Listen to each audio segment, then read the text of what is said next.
5ನೇ ಗುರುವಾರದ ವ್ರತ ಹೇಗಾಯಿತು ಅಂತ ಶೇರ್ ಮಾಡ್ಕೊತಾ ಇದ್ದೀನಿ. ಬೆಳಗಿನ ಪೂಜೆ ಮುಗಿಸ್ಕೊಂಡು ಸ್ವಲ್ಪ ಟೈಮ್ ಇತ್ತು ಅಂತ ಬೆಳಗ್ಗೆನೇ ದೇವಸ್ಥಾನಕ್ಕೆ ಹೋಗಿ ಬಂದ್ಬಿಡೋಣ ಅಂತ ಹೋದ್ವಿ. ಬೆಳಗ್ಗೆನೇ ಸಣ್ಣ ಮಳೆ ಹನಿ ಬೀಳ್ತಿತ್ತು.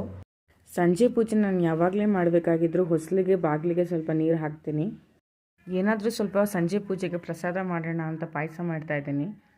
ಮೊದಲಿಗೆ ಹಾಲು ಸ್ವಲ್ಪ ಚೆನ್ನಾಗಿ ಕಾದ್ಮೇಲೆ ನಮ್ಮ ಹತ್ರ ಯಾವ ಡ್ರೈ ಫ್ರೂಟ್ಸ್ ಇದೆ ಆ ಡ್ರೈ ಫ್ರೂಟ್ಸ್ನ ಸ್ವಲ್ಪ ಸಣ್ಣದಾಗಿ ಕಟ್ ಮಾಡ್ಕೊಂಡು ಹಾಕ್ಕೊಳ್ಳೋಣ. ನಾನಿಲ್ಲಿ ಸಬ್ಬಕ್ಕಿನ 2 ಅವರ್ ಮುಂಚೆನೇ ನೆನೆಸಿಟ್ಕೊಂಡಿದ್ದೆ. ಇವಾಗ ಒಂದು ಏಲಕ್ಕಿ ಸೇರಿಸ್ಕೊಳ್ಳೋಣ. ನಾನಿಲ್ಲಿ ಒಂದು 3 ಸ್ಪೂನಷ್ಟು ಶಾವಿನ ಕೂಡ ಹಾಕ್ಕೊತಾ ಇದ್ದೀನಿ. ಪಾಯಸದ ಕನ್ಸಿಸ್ಟೆನ್ಸಿ ತುಂಬ ಚೆನ್ನಾಗಿ ಬರುತ್ತೆ ಅಂತ. ನನ್ನ ಹತ್ರ ಕೆಂಪು ಕಲ್ಸಕ್ಕರೆ ಇತ್ತು, ಸೊ ನಾನು ಅದನ್ನೇ ಬಳಸ್ತಾ ಇದ್ದೀನಿ. ಅಷ್ಟೇ ಕಣ್ರಿ, ತುಂಬ ಈಸಿಯಾಗಿ ರೆಡಿಯಾಗಿ ಹೋಗ್ಬಿಡುತ್ತೆ.